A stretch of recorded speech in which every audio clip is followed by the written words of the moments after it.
So before we start out, do you know what the flavor of ice cream Manish Mehta was talking about? I think it was vanilla that he saw, Joe Douglas's son, the GM of the Jets, eating at a Phillies game. Sources say it was strawberry. Strawberry.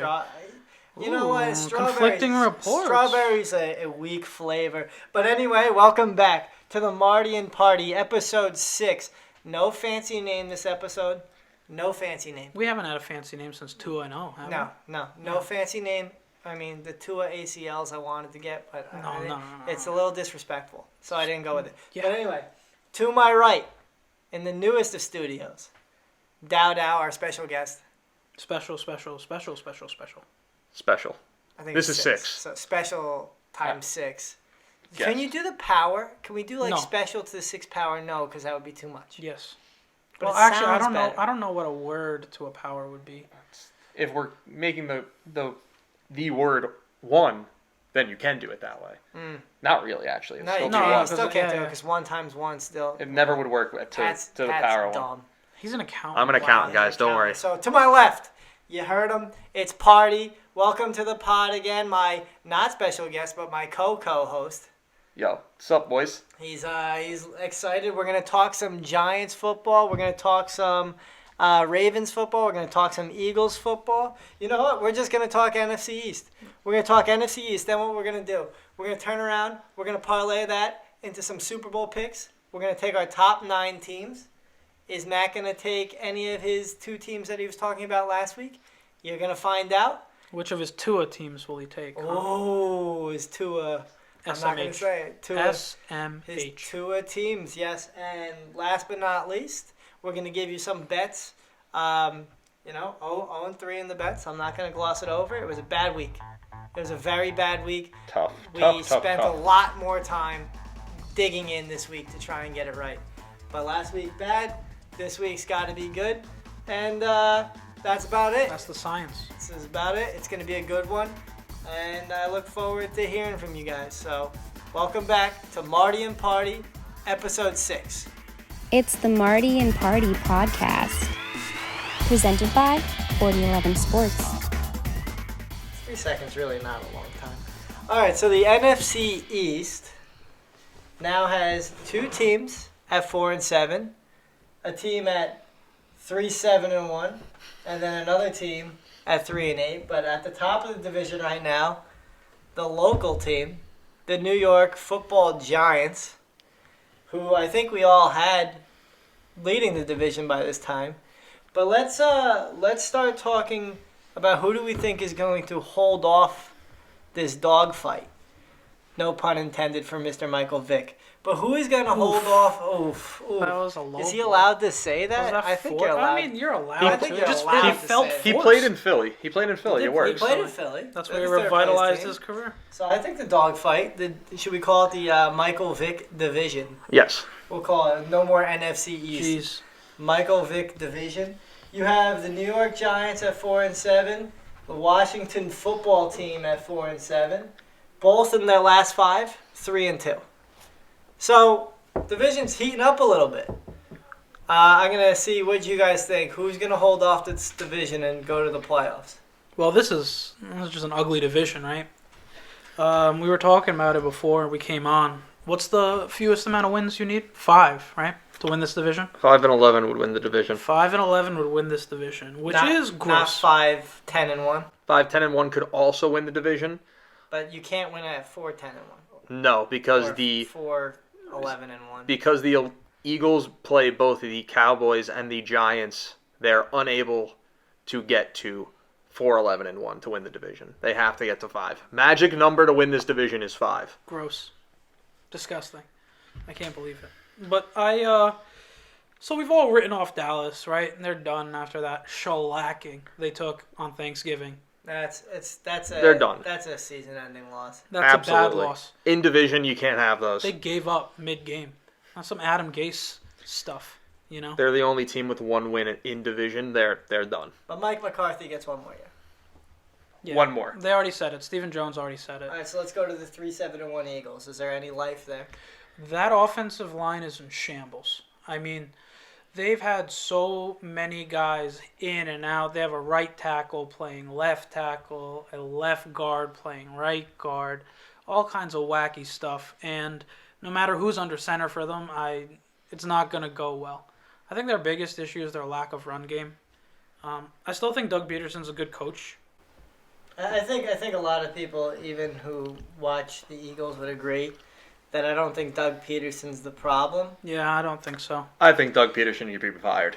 Really? He got a Super Bowl within the last 4 years. Yeah, that's. I think cannot fire him. I think you absolutely can fire him. I think there's a Adam bigger Gase chance. What- I think there's a bigger chance that they start over the rebuild with him than they are of. I mean, they could have firing been him. still in a Super Bowl window. They refused to give Carson Wentz any help. I think Carson Wentz refuses to give Carson Wentz any help. He's looked really bad this year. Oh, yeah, because all the receivers he's throwing to, Greg Ward, really good. A.J. Brown went after DK Metcalf, right, in the draft? Yes. Before. Before? That's true, yes. Oh, that is A.J. true. Brown went first. Right. Okay, so in the 2019 draft, the Eagles took J.J. Arthega, Cece, and listen to that pronunciation, Arthega Whiteside, right? And I believe he has like 20 catches or something on his career. It's not a good time to pick. For a front someone. office that's highly touted in league circles and by the media, that's as Pat said, as Party said, my apologies, you have to help Carson Wentz. But didn't they take a wide receiver in the first round this year? Yeah, and he wasn't the best one Jalen on the Reagor. board. I laughed at that pick. I literally LOL'd. They're And then they taking took a Because quarterback in the second round. Justin Jefferson's on the board, staring at you, who by far and away looks like to be the best receiver in this class. I mean, it's early, but he's definitely the most productive. CeeDee Lamb. He's the most productive would this year. argue. I think Right, but I think you have to wait another year only because there are quarterback injuries that have caused other rookie receivers to not do as well. Also, slightly off topic, but I'll get us back on topic after. Is it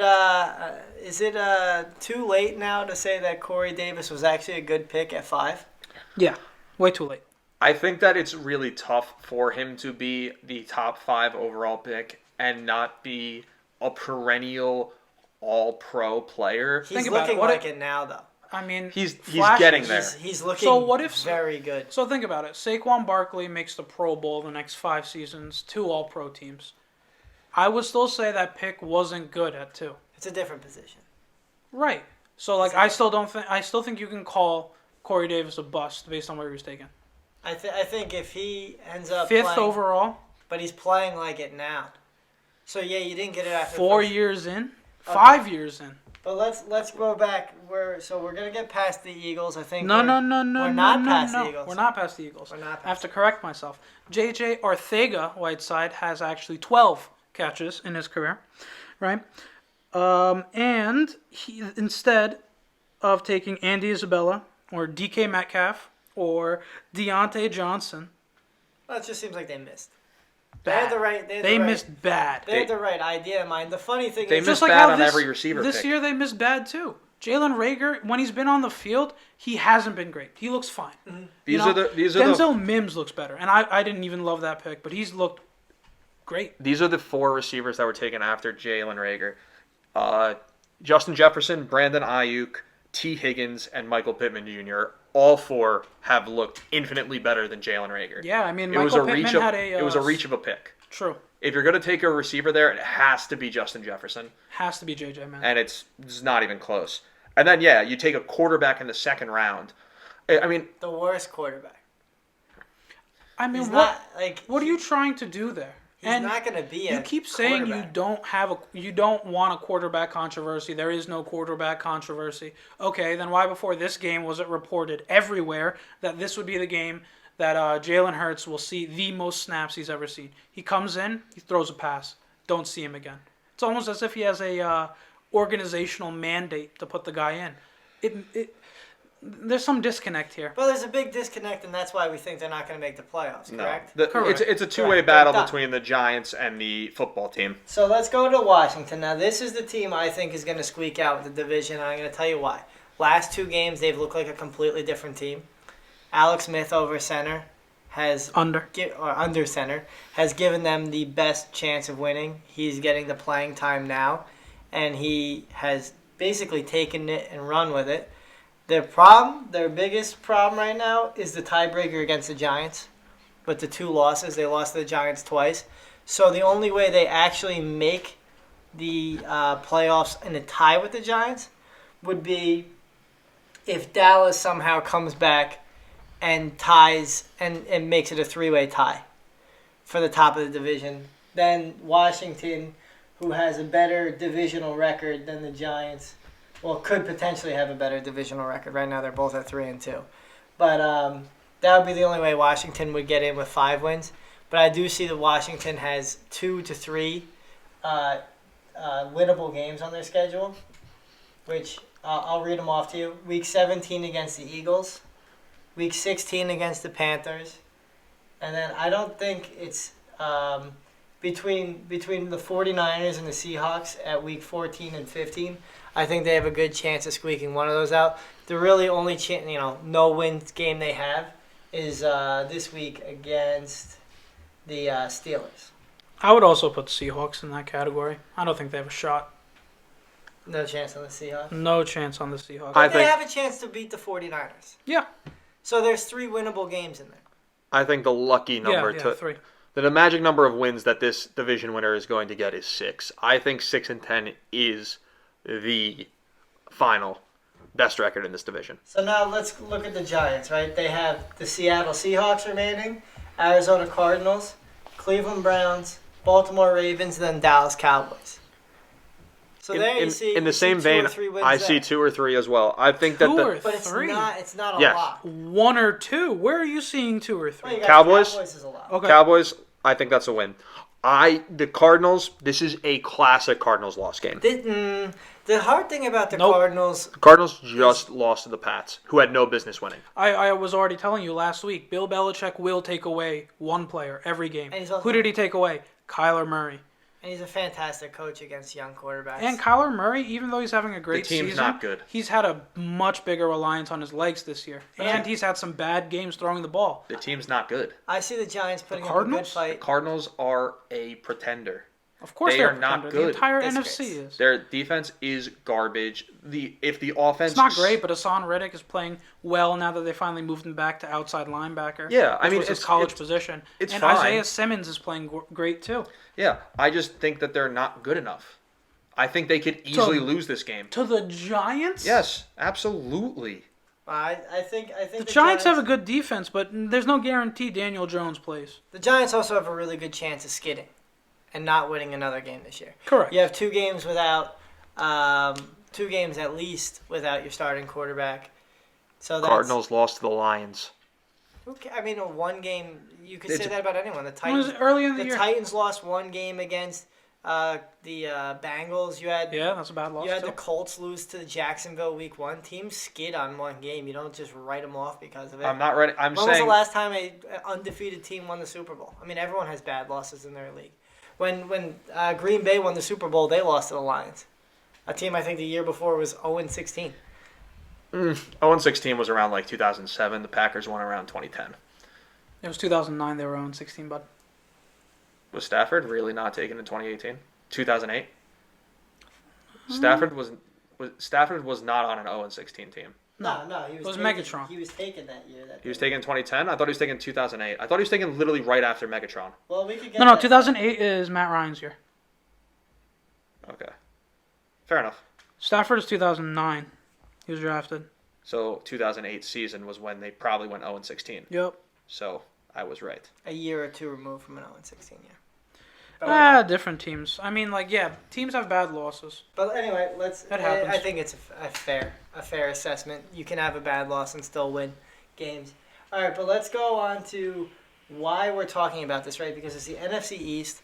Right now, you think that this is an absolute dumpster fire of a division, and none of these teams really have a chance at the Super Bowl. So what's the point of even wasting your breath? It's more of a trivial fact who goes to the playoffs. But here's the thing. In 2014, the Carolina Panthers went 7-9 and won their division. What did they do the next year?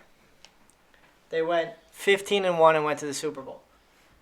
In 2013. It was one of the softest schedules You still, in the Super Bowl era. Yeah, but you won a lot of games. I see where you're going, right? Hold on. Let it's me really- keep going. okay, Let me okay. keep going. Go. Next time a team went to the playoffs below or at 500, the Packers did it 8-7-1. I guess that's a little above 500, but you only had 8 wins, so who cares? What did they do the next year? 12-4 went to the playoffs. In 2011, the Broncos go to the playoffs at 8-8. This is probably the worst example because there was a significant change going into the next year. But where do they go the next year? They go 13-3 with the help of Peyton Manning. And finally, in 2011, Seattle goes to the playoffs, and we all remember the fancy run by Marshawn Lynch when he beat, what was it, New Orleans with the run. I don't think Beastquake. was that the Beastquake? Yes. They were 7-9. They were hosting the Super Bowl defending champ Saints and beat them. So I know before we put on the show, I asked you guys, is it important? What is the importance, if there is any, of making the playoffs even when you are below 500? Because right now it seems like, hey, you're just basically a trivial game. Whoever gets to play you is going to beat the living daylights out of you. Well, I definitely got some pushback on literally everything you said. All right. So Panthers, like I said, they benefited from the softest schedule in the Super Bowl era, right? Packers 8-7-1. Aaron Rodgers got hurt after Week 9. They were 6-3 before, so he came back healthy, 12-4. So that meant nothing. The Broncos won. Yeah, I mean, you said it yourself. Peyton Manning. Yeah, I mean that defense was But nice. here's the That was a argument good with defense. Peyton Manning going. If the Broncos go 5-11, Peyton Manning doesn't sign with them in the offseason. There's a legitimate importance That's a good point. to making the playoffs Yeah, that's a good and point. showing off what you can do. So what I think is important about this is to set your organization up for success moving forward. I think People those- are tired of those- playing meaningless games. Those wins, right? So 6 came under Tebow. Tebow was 6-2. They were It was a playoff 0-4 without him, or before that, right? Who was the quarterback there, by the way? It was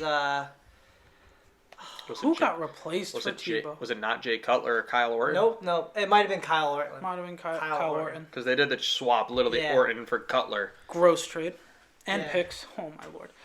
But so I want to see, on a scale of 1 to 10, Pat, or Party, how important is making the playoffs at any cost? Not done pushing back. 2011 Seattle.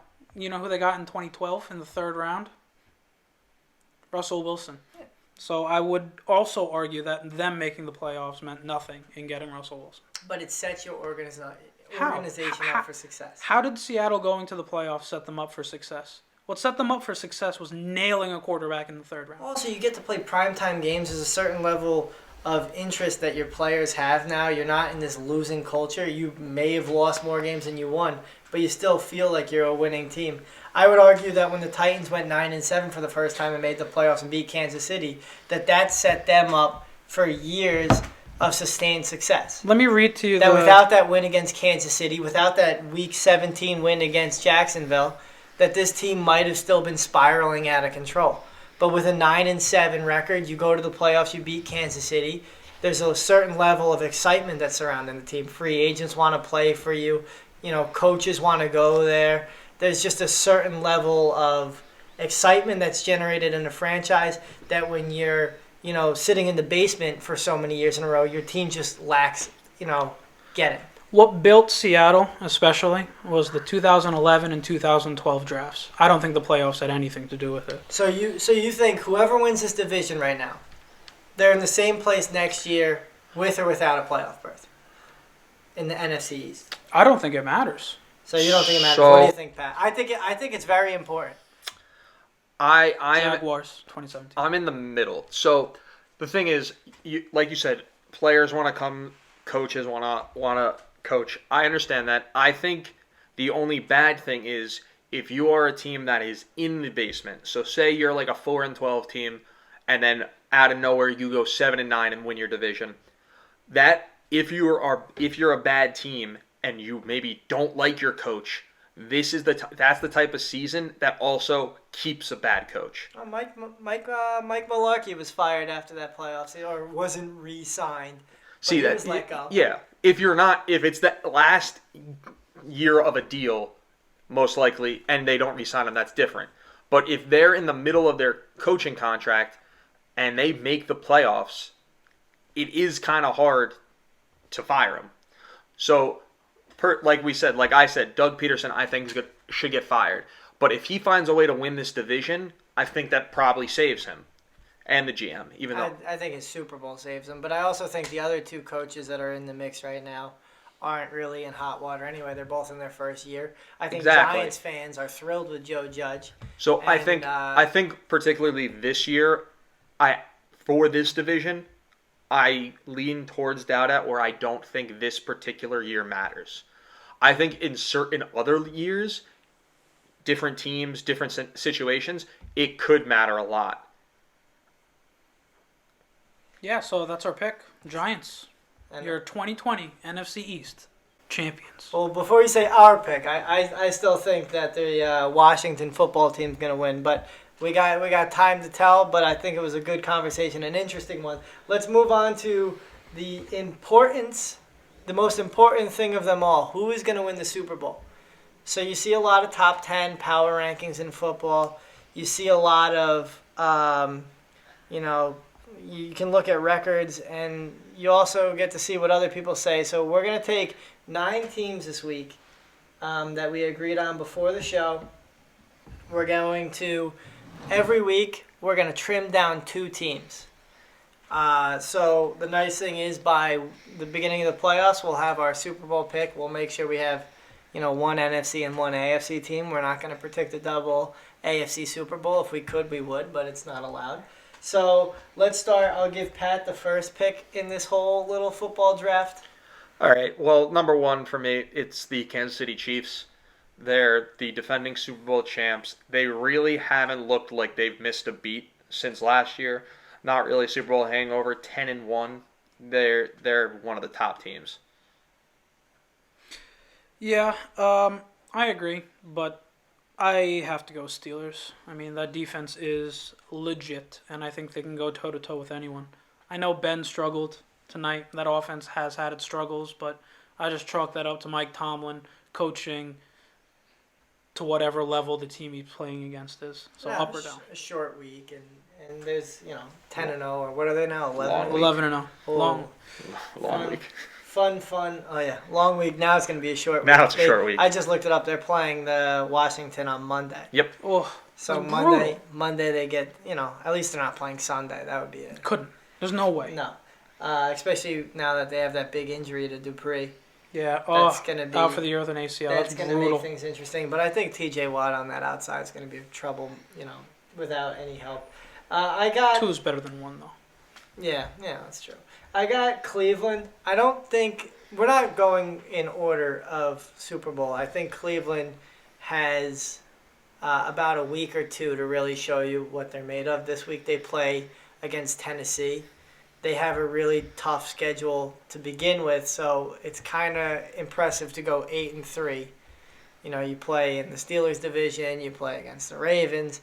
Your really only team that you were playing that wasn't so great was the Bengals, but they're a lot better than they were last year. So just out of record alone, I think Cleveland deserves to be in a top 9 list.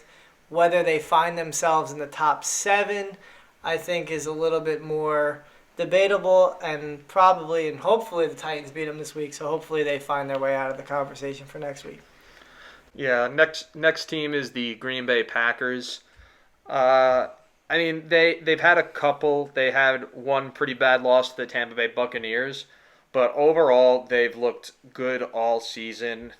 Aaron Rodgers has found a way to only throw 200 yards with 4 touchdowns, and if they need to in the playoffs, he will do that 10 times.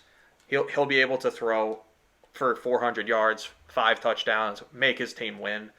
They're good. He does look like a man on the mission. And they're in line for the first round bye, right? They're in first place. No, it's the Saints. The Saints took it. Yep, Saints have it, baby. Without Drew Brees, so That's coming to my next pick. I think the Saints are going to be a team we're talking about for a bit. I mean, they're winning with Taysom Hill at quarterback. Michael Thomas is back. He's healthy. Doesn't seem to be having problems with his teammates. And they're going to get Drew Brees back. And honestly, having Taysom Hill play now is better for them in the long run. They can expand their package for him so much, making it even harder for teams to game plan for him. So, yeah, I think Saints are going to be It's just with 7 or 8 broken ribs. I think they counted it now at 11 broken ribs. Yeah. It really is important to see how Breeze comes back. I don't think that this is a team that I suspect is going to be on the list when we get down to 5 teams. I think that the way they play, I mean, they had a cupcake of a schedule the last 2 weeks. They got to play a wide receiver at quarterback last week. So you'll really blame get to the see, NFL. Well, it's the NFL, but also it's tough to judge a team and praise a team when they're playing that. But I could be wrong. The next team on the list, I think the Titans have really turned things around the last 3 weeks. I know they got the loss against the Colts. I almost get to wash that away now. It was a shortened week, and I don't like Thursday Night Football. I don't like Thursday Night Football for a lot of reasons. One reason is because you don't really get to appropriately game plan for somebody, and it really looks like now that was the Titans' problem. When they got to game plan for the Colts on a 7-day schedule, they look significantly better. That defense is coming around. I don't know what's going on with this knee bruise that has kept Adoree Jackson out for 12 weeks. But really, the way that they're coming around now, the way that they're being able to run the ball, and this not newfound emergence of A.J. Brown, but this next level that you're seeing of A.J. Brown where he's starting to look like a real superstar, not just a star wide receiver. I really like where they're trending, and they're trending at probably the best time to trend. One more note on that. I think it was that loss to the Bengals that really kind of changed. And then they played everything for them. And then they played the Bears close, right? Won. And then they didn't look good against the Colts again. But after that, I think they knew they're a better team than the way they're playing. So I think this little skid, if you can even call it that, was great for them. And these last two wins without Jadeveon Clowney. So Huge. If he comes back, and I know that there's some fear that he won't come back the rest of the year, He'll him be and back. Adoree Jackson, and this offensive line that is made up of Band-Aids and hot glue right now.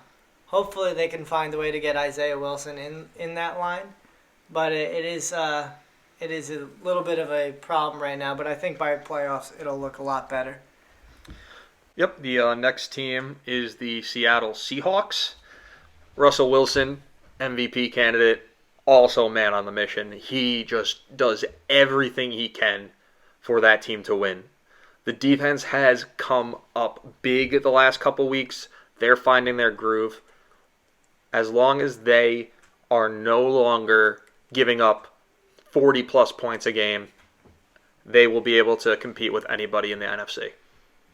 As much as I hate to say it, getting Jamal Adams back has really helped their defense. I guess he is kind of good.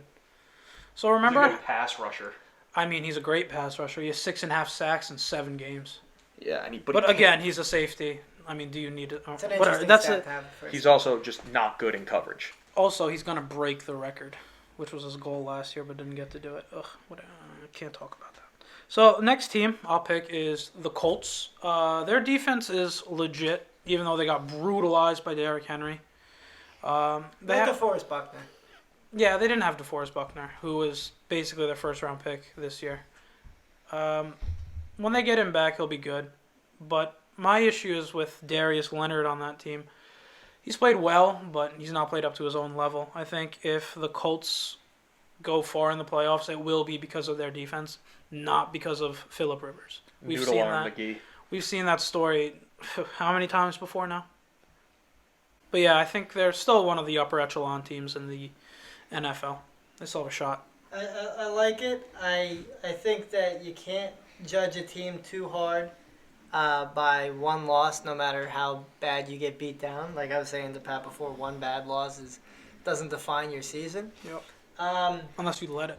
Now, I did a lot of campaigning for this. I did a lot of, kicking the dirt at the other two guys to let me put this team on the list. And I'm going to have to defend it probably to the day I die. But is it between the Arizona Cardinals or the Dolphins? I bet that's what everyone's wondering. Who is Matt going to take? Because yet last week I wrote off the Dolphins, and I told you it's the Arizona Cardinals' year to make it to the Super Bowl. Now I'm going to flip. I'm back on the Dolphins train. Let's go over the Dolphins' next 3 games. Bengals, Chiefs, Patriots. Bengals, they win. That's an easy one. Then you really get to see what kind of team this Dolphins team is against the Chiefs. And in 2 weeks, you're really going to see if they can compete. Even if they lose, how does the defense hold up against probably the best offense in football? And you're really going to see if this team is a Super Bowl team. You're also going to see if – I don't know if Tua's coming back this year, to be honest. He's coming back. I don't know. If I were Miami, I'd probably hold off. I'm holding off, and I agree. I love Tua as much as anyone Literally, could. Tua's #1 fan. But let's just be honest. You're winning with Fitzpatrick. Fitzpatrick can get hot, and when Fitzpatrick gets hot, he's basically nuclear. He had a limited practice today. It's, What is it, I mean, he Wednesday? might- whatever that means. He's going to play. I mean, he's going to play against the Bengals, and they probably do want to play him against the Bengals. Soft game to come but back. it's a soft game, yes. Especially right. coming out off of his worst performance in his young career. Yep, but I think the Dolphins are a nice round out at 9. Well, we'll see if they make it one And more I'm week. gonna They're gonna keep. be the I'm first out. promising you. First out, baby. They can't. If they beat the Bengals, they can't get taken off the 9. They can if they look bad against the Bengals. If it's like a close game against the Bengals. Let me tell you who I think is going to get taken off the 9, and I'm going to segue it perfectly into our gambling picks. Seattle's going to fall off the 9 next week. Oh, you're nuts. And let me tell you why. They're playing the New York Giants. The New York Giants are plus 385. Now, it's Colt McCoy. It's not Daniel Jones. It's Colt McCoy. But the New York Giants defense is coming around playing well. Do you know who doesn't play well? The Seattle defense. And at this time of the year, it is such a good time to play better defense than better offense. And right now, the Giants have the better defense. They certainly don't have the better quarterback this matchup. But the hungry dog, they have to win. I like the Giants in this game. At plus 385, I like the Giants. I wouldn't say take the Giants if it was minus 110. But at plus 385, I think this is a lock of a bet. I'm going to guarantee a Jamal Adams strip sack fumble returned for a touchdown against whoever the Giants quarterback is. If it was Daniel Jones, I'd agree with you. Colt McCoy got better hands. And let's stop pretending like Colt McCoy is like... I mean, he's not a good quarterback, but he's serviceable. He's not going to win you a game. Well, he's going to win you this week because that's our bet. He won games in Washington. But let's push it over to Pat. When? 4 years ago? 5 years ago? And before Was he not on Washington a couple years ago? Yeah, and then they signed a guy off. They signed Mark Sanchez to play. Smart. But let's not Instead gloss... of Colt McCoy. We're not going to gloss AFC over the Championship. fact that we went 0-3 on our picks last week. We did take the Giants last week. It was once again, 2 weeks in a row, starting quarterback of the team we take gets hurt. Evan Ingram also absolutely stinks. What are you going to do? I mean, any pick you take, if the starting quarterback gets hurt, that's it. We were coasting again. Evan Ingram's We're an coasting. enigma. He's bad. But let's... Some bad drops and fumbles, but he had 130 yards? God. Garbage. I'm going to pass it along, our spread game of the week. I think it's... who's taking that? I'm going to give it to Dow. Yeah, I like the Bills minus 1.5 this week This is a good pick. against the 49ers. 49ers are good, but they still are missing half of their offense, outside of they don't have Jimmy Garoppolo, they don't have George Kittle, they don't have Tevin Coleman, and as a run-first team, not having a blocking tight end and one of your running backs doesn't really help. I think the Bills win by at least a field goal. So I think the minus 1.5 is free money, as the kids say. On to our over-under bet of the week. We are taking the over in the Colts-Texans game at 51.5. Both off. Deshaun Watson has been playing on another level recently. That offense is really clicking after the abysmal loss against the Browns. Hey, maybe it's clicking because they were all juiced up. Ah, yes, Brian Cushing, strength and conditioning coach. Bradley Roby. Is Brian Cushing really the strength and conditioning coach? Yep. I have a formal just- complaint and one from of the their league. and one of their corners just got An popped for anonymous, PEDs. an And anonymous didn't- source and didn't want wanted wide Will receivers. Fuller's. Yeah, Will Fuller. Well, An- four. Oh, I didn't even realize they- that. Two players Unnamed suspended. team in our league would like Will Fuller's points invalidated for the week. Well, you can't do that as a fantasy league. But So anyway, and back to the over under. Yeah, Texans offense has been clicking. they were juiced up. They were juiced up. They could still be juiced up. What do you mean? They were Brian juiced- Cushing didn't get fired. Wow, that is weird. He isn't fired I yet. can't get over that. I mean, I know we're on their betting He's like page. high flying, playing but on another level. that- He's on the You sauce, have baby. Brian Cushing, who won the defensive rookie of the year. I believe he did, and then he And got. got popped for PEDs like 5 times. And you know what they did? They re-voted, and he still won. He was good.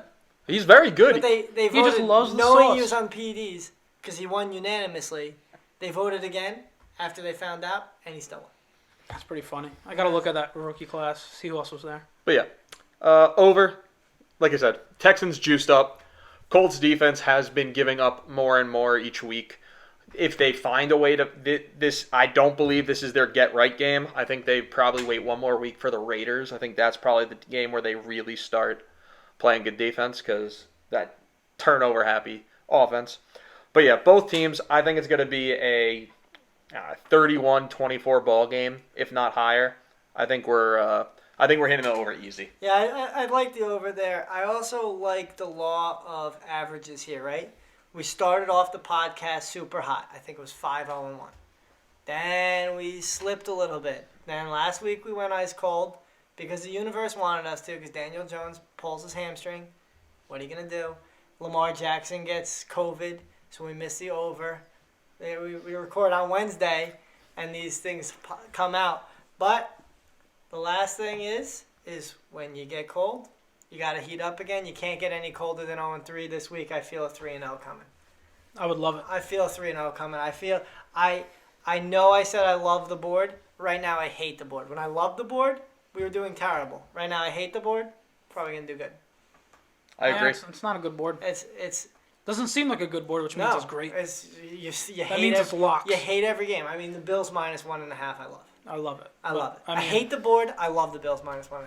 I think that's the free money bet of the week, boys. But anyway, thank you for another week. I think this is episode 6. We're looking forward to episode 7. There's probably gonna be a lot of Tennessee talk, as I will be in attendance. Don't tell Dr. Fauci, but I will be in attendance at the Browns-Titans game, Ooh. and I will have a lot of news and notes when I return. So look forward to talking to you guys week 7. Stay safe and take care.